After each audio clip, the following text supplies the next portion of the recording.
whenever you want. Hey, good afternoon. Welcome to the side of the Hood River for an Sunday afternoon Gear Garage episode. I'm joined here by Mason and Tate, and today we're going to talk a little bit about the chest harness on our PFDs and some of the uses of it and some of the ways to use it. I often find that people don't really understand the use of the harness on the PFD. They use it in situations without education or knowing what it's used for, and unfortunately at the end of the day they get themselves into trouble. So what we want to do today is just dispel some of the myths about using the chest harness. This is just a guideline. There's no substitute for going out and getting real train from a certified swiftwater or a rescue instructor. There's plenty around the world, including here at Northwest Rafting. So here we have Tate and Mason, and we're just going to talk a little bit about the chest harness. The chest harness, as far as I'm aware, was first introduced in Europe, and the chest harness was put on a PFD for two reasons. One, to be able for us to attach a set of brains to the end of a rope, so therefore you can go into the water with a rope attached to yourself to keep yourself safer. Also, one of the more forgotten features of the harness is, as a kayaker or a rafter, if you become entrapped on a log yourself, or if you become in an entrapment situation, the harness is actually a fixed point on your own PFD so that your friends can rescue you and pull you off. So just a few things about the setup of our harnesses. So if you just want to come here a minute, Tate.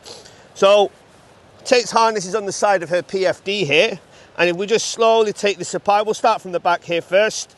So whenever we have a harness on the back of the PFD, we either normally have a ring to clip into, or like myself, on a cow's tail here. A cow's tail is just an extension.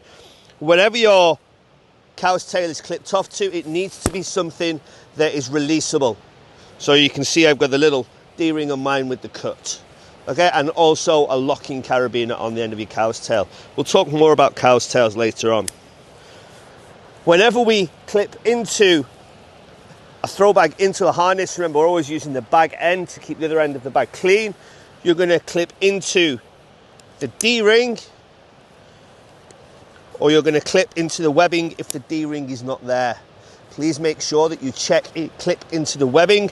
As has been found on some PFDs, people have accidentally clipped into the area where we rethread here, and that's not releasable.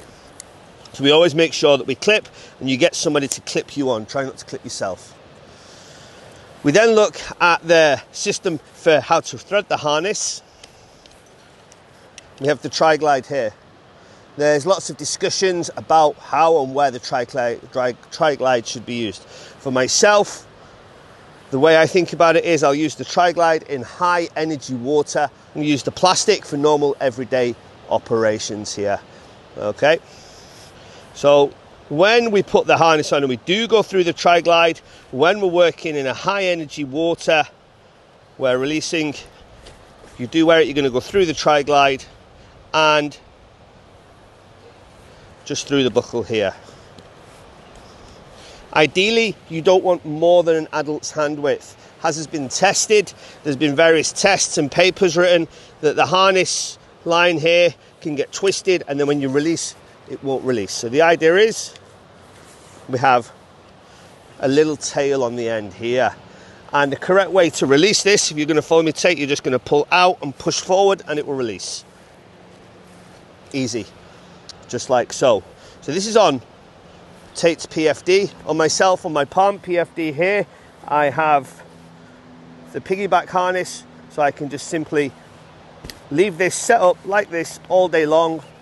And when I want to adjust my harness, I can adjust from here. So a lot of the new generation PFDs now are having adapted harness systems.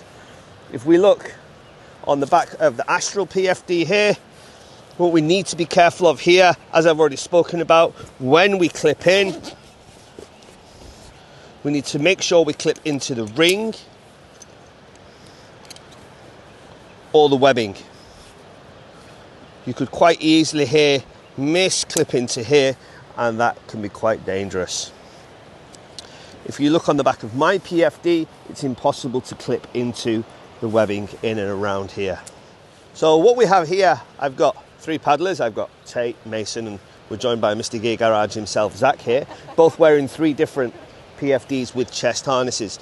Now we're talking about a chest harness, and what I want to talk about is the height of the harness and the design of your PFD. If you look at what Zach is wearing here, his chest harness is quite high up. That means when we put him in the water, he's going to sit a lot higher up in the water. Whereas if we look at the design on this PFD here, it's quite low down. The resultant is when the person's wearing this in the water and they're floating, they're being moved around the river, they'll generally sit a lot lower in the water. And then we've got a compromise in between here with the harness just a little bit higher up. So that's something worth thinking about. Are you going to be using your harness a lot in a rescue environment? Maybe you want to invest in a harness that has the harness a little bit higher up. The harness, you can turn around guys, thank you. The harness is designed for attaching a set of brains to the end of the line. The harness is not really used for towing kayaks or swamp kayaks. Even though that's something a lot of people use it for, it's not the intended use. Also, the chest harnesses and this harness system on any of the PFDs is not rated for any type of work at height whatsoever. So we don't use any of these chest harness systems when we're working at height. They're just designed for use in the water. A good way to practice releasing your harness is just with this exercise here. Tate has 2 lines attached to her where we stop her in the middle of the river and she's going to release her harness and swim to the side. The benefit of this is you can release your harness under tension. Here we have Mr. Zach doing the same exercise again with a PFD that has a high attachment point between his shoulder blades, and if we look at how high up his head is floating when he releases, you can see he's got a good clear airway, he can breathe and he can release at the same time. Now we have Zach swimming out doing the same exercise with a PFD where the chest harness point is a lot lower, and if we just look at how low his head sits in the water, therefore his airway is going to be compromised a little bit more. He's going to feel a lot more pressure on his back and feel the river a lot more, which isn't so comfortable. Here we now have Tate swimming out to make a true rescue, also known as a live bait rescue. Tate swims out and makes contact with the swimmer, which then enables the belay to pull both Tate and the swimmer to the side. The setup of this rescue in this situation would need to have really good understanding between the belay and the rescuer.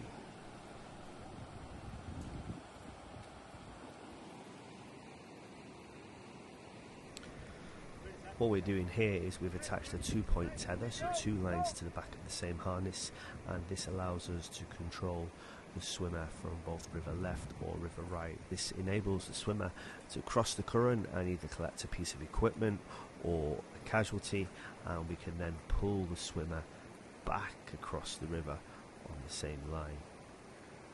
This exercise can be used if we need to make multiple crossings across the same stream without having to re-throw throwbags. During this exercise, communication between the belay teams is important in order to reduce the forces of the river acting on the rescuer. So in conclusion, go out, get some quality training from a certified instructor. Once you've done that, go and practice with the people that you boat with. Rescue is a team sport, and in order for you to be efficient at these rescues, you need to practice as a team so everybody knows their role during the rescue if for one day you need to use the harness. So good luck, and remember, practice, practice, practice. And